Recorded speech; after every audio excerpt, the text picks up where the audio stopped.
Hello friends, मैं आशीष पटेल आपके अपने यूट्यूब चैनल सब जूनियर क्लासेस में एक बार फिर बहुत बहुत स्वागत करता हूं।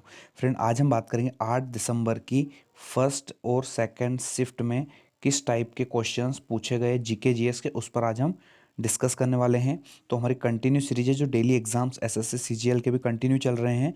तो 8 दिसंबर की पहली और दूसरी शिफ्ट में किस टाइप के जीके जीएस के क्वेश्चंस पूछे गए उस पर हम डिस्कस करने वाले हैं। तो जो भी फ्रेंड चैनल पर नए हैं, चैनल को सब्सक्राइब करके बेल आइकन को ऑल कर दीजिएगा, जिससे आने वाले सारे नोटिफिकेशन आपके पास जल्दी से जल्दी आ सके। और वीडियो को एक लाइक करके उन सारे फ्रेंड्स को शेयर कर दिए जिनका आने वाली शिफ्टों में एसएससी सीजीएल का एग्जाम्स है, उनको सारे दोस्तों को वीडियो जल्दी से जल्दी शेयर कर दिए। तो आज का हम वीडियो स्टार्ट करते हैं। तो हमारा पहला क्वेश्चन पूछा था कि अगस्त 2022 में किस राज्य ने भूमिपुत्र योजना की शुरुआत की? तो असम राज्य हमारा राइट आंसर हो जाएगा। आप थोड़ा सा इसके बारे में डिटेल में देख लीजिए। तो असम के मुख्यमंत्री डॉक्टर हिमंत बिस्वा शर्मा ने 1 अगस्त 2022 को मिशन भूमिपुत्र के पोर्टल का अनावरण किया। इस मिशन के तहत छात्रों को डिजिटल जाति प्रमाण पत्र सरल एवं डिजिटल तरीके से जानकारी प्राप्त हो सकेगी। तो अगस्त 2022 में किस राज्य ने भूमिपुत्र योजना का प्रारंभ किया? तो असम राज्य हमारा करेक्ट आंसर हो जाए। तो कुछ डिटेल भी है। तो डॉक्टर हिमंत बिस्वा शर्मा ने 1 अगस्त 2022 को मिशन भूमिपुत्र पोर्टल पर लॉन्च किया और इस मिशन के तहत छात्रों को डिजिटल जाति प्रमाण पत्र और सरल डिजिटल तरीके से प्राप्त हो सकेंगे। तो असम हमारा करेक्ट आंसर हो जाएगा। एक क्वेश्चन हमारा आया था कि मई 2022 में केंद्र सरकार ने किसे केंद्रीय माध्यमिक शिक्षा बोर्ड या सीबीएसई की बात कर रहे हैं, ठीक है, केंद्रीय माध्यमिक शिक्षा बोर्ड सीबीएसई का नया अध्यक्ष नियुक्त किया गया है। तो ये हमारा आ जाएगा निधि छिब्बर। अभी मई की बात पूछी थी। तो केंद्र सरकार ने वरिष्ठ आईएएस अधिकारी निधि छिब्बर को नया अध्यक्ष चुना गया, किसका? सीबीएसई का। और इस पद पर वह विनीत जोशी का स्थान ग्रहण करेंगे। तो मई 2022 में केंद्र सरकार ने किसे केंद्रीय माध्यमिक शिक्षा बोर्ड या सीबीएसई का नया अध्यक्ष नियुक्त किया गया है? तो निधि निधि छिब्बर हमारा करेक्ट आंसर हो जाएगा। और ये आईएएस अधिकारी है, रिटायर आईएएस अधिकारी है। तो निधि छिब्बर हमारा करेक्ट आंसर हो जाएगा, सीबीएसई के नए अध्यक्ष। और इन्होंने विनीत जोशी का स्थान लिया। तो ये फैक्ट भी आपको ध्यान रखना है, ठीक है। एक क्वेश्चन पूछा था कि world para athlete grand prix 2022, ठीक है, world para athletics grand prix है ना, जीआई का आयोजन कहाँ हुआ था? तो उत्तरी अफ्रीका के मोरक्को में आयोजित हुआ था। तो ये भी आपको थोड़ा सा ध्यान देना। करंट का क्वेश्चन से करंट से क्वेश्चंस आ रहे हैं और जनगणना से क्वेश्चन आ रहे हैं, ठीक है। तो शेरशाह सूरी ने कौन सी सड़क बनाई थी? अगर हिस्ट्री पढ़ी है तो बहुत अच्छे से पढ़ा होगा इसको आपने। तो शेरशाह सूरी ने कौन सी सड़क बनवाई थी? तो द ग्रांड ट्रंक रोड या जीटी रोड भी इसे कहते हैं। तो शेरशाह सूरी ने कौन सी रोड बनाई थी? जीटी रोड बनाई थी या द ग्रांड ट्रंक रोड भी इसे कहते हैं। तो शेरशाह सूरी के द्वारा बनाई गई जीटी रोड हमारा राइट आंसर हो जाएगा, ठीक है। अगला क्वेश्चन देखते हैं। अगला क्वेश्चन आपसे पूछा था कि किशोरी अमोनकर किस घराने से संबंधित है? किशोरी अमोनकर किस घराने से? क्वेश्चन फ्रेंड, एक क्वेश्चन घराने से 100% डेली हर शिफ्ट में एक क्वेश्चन घराने से पूछ रहा है। तो किशोरी अमोनकर किस घराने से संबंधित हैं? तो क्वेश्चंस हमारा घराने से डेली एग्जाम में क्वेश्चंस पूछ रहा है। तो किशोरी अमोनकर किस घराने से संबंधित है? तो ये अतलोरी जयपुर के घराने से संबंधित है। तो घराने से क्वेश्चंस पूछ रहा है डेली, तो आपको घराना अच्छे से पढ़ना है, ठीक है। अगला क्वेश्चन से एक आया था हमारा कि रेडक्लिफ रेखा या रेडक्लिफ लाइन भारत और किस देश के बीच की सीमा रेखा है? तो ये आपको याद होना चाहिए, भारत और पाकिस्तान के बीच में रेडक्लिफ रेखा है, भारत और पाकिस्तान के बीच में। अगर मैक मोहन रेखा पूछे तो भारत और चीन के बीच में है मैक मोहन रेखा। तो ये क्वेश्चंस भी आपको ध्यान रखना, बहुत ज़्यादा इंपॉर्टेंट क्वेश्चन से। एक क्वेश्चन आया था कि गुरु राजकुमार सिंहजीत को 1986 में कौन सा पुरस्कार मिला है, ठीक है। तो राजकुमार सिंह जीत जो है ये एक प्रमुख कोरियोग्राफर हैं और भारतीय शास्त्रीय नृत्य मणिपुरी के गुरु हैं। मणिपुरी के गुरु हैं।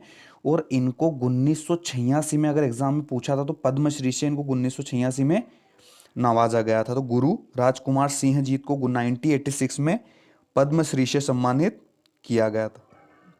तो ये भी आपको थोड़ा सा ध्यान रखना है।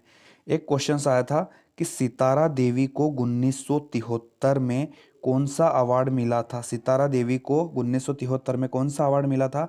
तो सितारा देवी एक भारत की प्रसिद्ध कथक नृत्यांगना है, ठीक है। और सितारा देवी को संगीत नाटक अकादमी सम्मान 1969 में तथा पद्मश्री 1973 में दिया गया था। तो कंफ्यूज नहीं होना, एग्जाम में सितारा देवी का 1973 में कौन सा पूछा था, ये पूछा था। तो 1969 में उन्हें साहित्य अकादमी सम्मान मिला था, और 1973 एग्जाम में पूछा था तो उनको मिला था पद्मश्री सम्मान से सम्मानित किया गया था 1973 में। तो ये क्वेश्चंस भी आपको ध्यान रखना है, क्वेश्चंस ध्यान रखना थोड़ा सा। अब अगला क्वेश्चन हम देखते हैं। अगला क्वेश्चन पूछा था कि विश्व भारती विश्वविद्यालय की स्थापना किसने की थी? तो 1921 में रविंद्रनाथ टैगोर ने पश्चिम बंगाल के शांति निकेतन में की थी, ठीक है। तो विश्व भारती विश्वविद्यालय की जो स्थापना है 1971 में रविन्द्रनाथ टैगोर ने पश्चिम बंगाल के शांति निकेतन में की थी। तो विश्व भारती विश्वविद्यालय की स्थापना 1921 में रविन्द्रनाथ टैगोर और पश्चिम बंगाल में शांति निकेतन में की थी। तो ये क्वेश्चंस भी हमारे एग्जाम में पूछा था। एक क्वेश्चन था कि अम्ल नीले लिटमस पेपर को किस रंग में बदल देते हैं? अम्ल एसिड की बात कर रहा है। तो नीला लिटमस पेपर जो है ना, एक अम्लीय विलयन के संपर्क में आने पर लाल हो जाता है। तो ये क्वेश्चन लाल पूछा था ऑप्शन में, तो ये हमारा करेक्ट आंसर हो जाएगा। तो अम्ल जो है नीले लिटमस पेपर को लाल रंग में बदल देते हैं, ठीक है। तो ये क्वेश्चन हमारा पूछा था। एक क्वेश्चन हमारा था कि किसके अधिकार में समाचार मुद्रण क्षेत्र आता है? तो भारत में मुद्रण उद्योग के अंतर्गत समाचार मुद्रण क्षेत्र आता है। तो ये क्वेश्चंस भी एकदम सिंपल था, ये क्वेश्चंस भी पूछा गया, थोड़ा सा ध्यान से सुनना, ठीक है। और अगर अच्छे से एसएससी जीसीजीएल का एग्जाम दे रहे हो तो फुल प्रिपरेशन में रहना, बिल्कुल तैयारी के साथ, ठीक है। एक क्वेश्चन पूछा था कि पिघला हुआ लावा या मैग्मा जो है से बनने वाली चट्टान कौन सी है? Comment your answer, my favourite question से कमेंट करना है कि पिघला हुआ लावा या मैग्मा से बनने वाली चट्टान कौन सी है। इसका आंसर आपको कमेंट बॉक्स में सर्च करके करना है कि सर इससे ये वाली चट्टान बनती है, इसका निर्माण होता है। एक क्वेश्चन था कि भारतीय संविधान में कार्यपालिका का प्रमुख कौन होता है? कार्यपालिका का प्रमुख कौन होता है? तो भारतीय संविधान के अनुच्छेद 53(1) या 53(1) के अनुसार कार्यपालिका का प्रमुख भारत का राष्ट्रपति होता है। तो राष्ट्रपति हमारा इंपॉर्टेंट आंसर, फाइनल आंसर हो जाएगा। तो भारतीय संविधान में कार्यपालिका का प्रमुख नेता कौन होता है? जो अनुच्छेद 53(1) के अनुसार कार्यपालिका का प्रमुख भारत का राष्ट्रपति होता है। तो ये भी क्वेश्चन आपसे पूछा था एग्जाम में। एक क्वेश्चन आया था कि बैंगनी क्रांति का संबंध पूछा, 3 ऑप्शन अलग थे, एक ऑप्शन उससे संबंधित था। बैंगनी क्रांति का संबंध किससे है? तो राइट ऑप्शन में था हमारा लेवेंडर, ठीक है। लेवेंडर हमारा ऑप्शन में था, तो ये लेवेंडर हमारा करेक्ट हो जाएगा, ठीक है। 3 ऑप्शंस अलग थे। तो एक और फैक्ट ध्यान रखना कि जम्मू कश्मीर में लेवेंडर की खेती और सुगंधित तेल उत्पादन के माध्यम से बैंगनी क्रांति का सूत्रपात किया गया।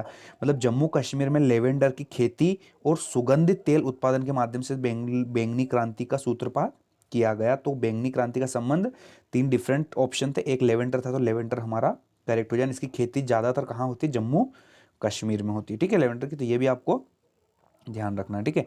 एक क्वेश्चन पूछा था हमसे कि भारतीय संविधान के किस अनुच्छेद के तहत संसद को संविधान में संशोधन का अधिकार दिया है? कॉन्स्टिट्यूशन अमेंडमेंट की बात कर रहा है।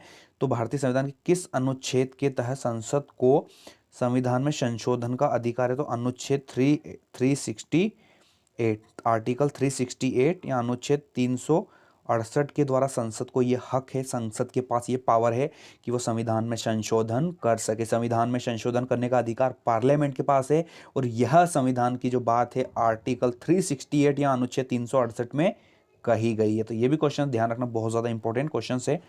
जनगणना से क्वेश्चंस आ रहे हैं, ज़्यादा डिस्कस नहीं करूंगा इसमें मैं आपसे, क्योंकि डेली क्वेश्चंस पूछ रहा है।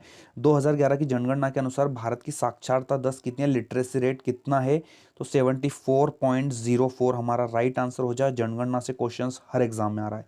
क्यों आ रहा है 2011 की जनगणना से ज़्यादातर क्वेश्चंस आ रहे हैं? क्योंकि 2021 में कोई जनगणना नहीं हुई है, कोरोना की वजह से कोई जनगणना इस बार नहीं हुई, ठीक है। तो 2011 की जो जनगणना है, भारत में साक्षरता दर क्या है? लिटरेसी रेट 74.04 हमारा एक्यूरेट आंसर हो जाएगा, ठीक है। ये क्वेश्चन था। एक क्वेश्चन पूछा था कि G20 बहुत ज़्यादा अभी हाल ही में बहुत ज़्यादा प्रचलन में है। तो G20 सम्मेलन 2023 में भारत की तरफ से चीफ ऑफ कोऑर्डिनेटर कौन है? तो नाम याद रखना, हर्षवर्धन श्रृंखला, हर्षवर्धन श्रृंखला जो कि चीफ ऑफ कोऑर्डिनेटर है भारत की तरफ से। तो भारत वर्ष 2023 में नई दिल्ली में G20 समूह के नेताओं के शिखर सम्मेलन की मेजबानी करेगा। तो दिल्ली में आयोजन होगा, भारत में दिल्ली में G20 समूह के नेताओं के शिखर सम्मेलन की मेजबानी करेगा और इसके चीफ ऑफ कोऑर्डिनेटर कौन है? हर्षवर्धन श्रृंखला, श्रृंखला हमारा राइट आंसर हो जाता है। G20 सम्मेलन का अधिकार भारत को इस बार मिला है और उसके चीफ ऑफ कोऑर्डिनेटर हमारे रहेंगे हर्षवर्धन श्रृंखला, राइट आंसर रहेगा। ठीक है, एक क्वेश्चन पूछा था कि नाइट फेरी सेवा, नाइट फेरी सेवा किस नदी पर शुरू की गई? ठीक है, ध्यान से सुनना। तो ब्रह्मपुत्र नदी, जो कि असम की बात है, ब्रह्मपुत्र नदी असम में शुरू किया गया। फरवरी 2022 में असम में ब्रह्मपुत्र नदी पर नौका सेवाओं के लिए देश में नदियों में पहली नाइट सेवा शुरू कर दी गई। तो नाइट फेरी सेवा किस नदी पर शुरू की गई? ब्रह्मपुत्र नदी पर, और भारत के असम राज्य में शुरू कर गई फरवरी 2022 में। तो ये क्वेश्चंस भी एग्जाम में पूछा था ना, आपको ध्यान रखना। ठीक है, एक क्वेश्चन था चित्तरंजन दास जो है, चित्तरंजन दास किस प्रसिद्ध राजनीतिक नेता के गुरु थे? तो सुभाष चंद्र बोस के राजनीतिक गुरु थे, सुभाष चंद्र बोस के राजनीतिक गुरु थे। तो ये फैक्ट भी हमको ध्यान रखना, ये क्वेश्चंस भी एग्जाम में पूछा था। तो फ्रेंड ये एसएससी सीजीएल में किस टाइप के क्वेश्चंस पूछे गए थे? 8 दिसंबर की फर्स्ट शिफ्ट, ठीक है, एंड सेकंड शिफ्ट में टोटल किस टाइप के क्वेश्चंस पूछे गए, उन सबको मैंने आपको अच्छे से डिस्कस करा दिया कि इस टाइप के क्वेश्चंस एसएससी सीजीएल में भी कंटिन्यू एग्जाम्स में आ रहे हैं। तो आप इनको पढ़ लीजिए और अपने आने वाले फ्रेंड्स जिनकी एसएससी सीजीएल में नेक्स्ट लेवल पर एग्जाम है या आने वाले शिफ्टों में एसएससी सीजीएल का उनका पेपर है, उनके लिए बहुत ही ज़्यादा हेल्पफुल होगा वीडियो, क्योंकि फिर वही बोल रहा हूँ मैं जो बार बार बोलता हूँ, आपको अंदाज़ा रहेगा थोड़ा सा एग्जाम का पैटर्न कि किस टाइप के क्वेश्चन एसएससी सीजीएल पूछ रहा है। ठीक है, तो फ्रेंड जो भी चैनल पर नए हैं, चैनल को सब्सक्राइब करके बेल आइकन को प्रेस कर दीजिएगा, जिससे आने वाले सारे नोटिफिकेशन आपके पास जल्दी से जल्दी आ सके। ठीक है, और एक लाइक करके अपने सारे फ्रेंड्स को वीडियो शेयर कर दीजिए। आई होप फ्रेंड आपको वीडियो अच्छा लगा, अगर वीडियो अच्छा लगा है तो लाइक करके अपने फ्रेंड्स को शेयर कर देना। ठीक है, तो मिलते हैं नेक्स्ट वीडियो के साथ, जब तक के लिए आशीष सर की तरफ से जय हिंद, जय भारत।